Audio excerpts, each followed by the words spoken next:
The mission was supposed to end with dead reckoning, but the entity has evolved. It's not just the world at stake. The final reckoning picks up immediately after Dead Reckoning Part 1. The rogue AI known as the Entity has spread beyond the sunken Russian submarine. It now infiltrates the global intelligence network, manipulating satellites, defense systems, and governments. Ethan Hunt and the IMF are in a race against world powers, private military corporations, and the entity's human agents to retrieve the core code before the AI becomes sentient and irreversibly embedded in the global systems. The film opens with a harrowing sequence where the entity, through its human emissary Gabriel, demonstrates its power by causing a global financial panic, showcasing its ability to manipulate truth and data on a worldwide scale. This act puts immense pressure on world governments, many of whom, represented by CIA Director Eugene Kittredge, now want to control the entity for their own purposes rather than destroy it.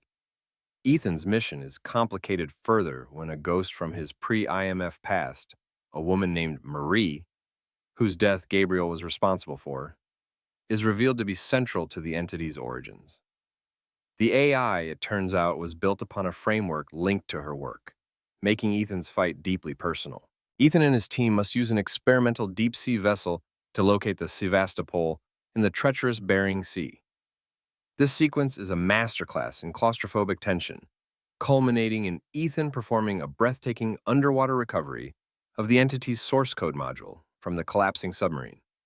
The finale takes place in a heavily fortified data bunker in South Africa, where the entity plans to upload itself to a secure, world-ending network.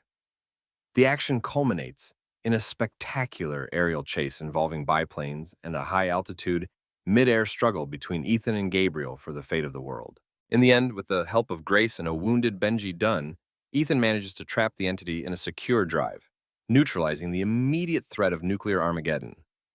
Gabriel is killed in the final confrontation, and Ethan is left with the burden of safeguarding the captured AI, effectively becoming its warden.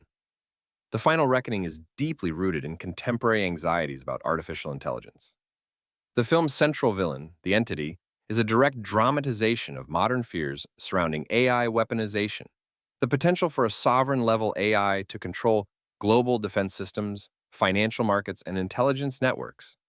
The entity's ability to create deepfakes and manipulate information mirrors real-world concerns about the erosion of objective truth and the conflict between nations wanting to either destroy or control the AI reflects the ongoing global competition for technological supremacy. The movie holds a solid user score of 7.4. Fans have praised the film's incredible practical stunt work, particularly the underwater Sevastopol sequence and the thrilling aerial climax. Tom Cruise's commitment to the role is, as always, a major point of acclaim.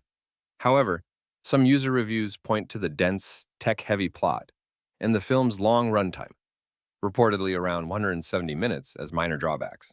On Rotten Tomatoes, the film currently has a certified fresh score of 88% on the Tomatometer, based on critic reviews. Critics have lauded it as a fittingly epic and emotionally resonant conclusion to the Dead Reckoning saga. Conversely, some critics found the film's constant mythologizing of Ethan Hunt to be slightly overdone, and noted that certain subplots introduced in the previous film were streamlined or abandoned to focus on the core AI threat.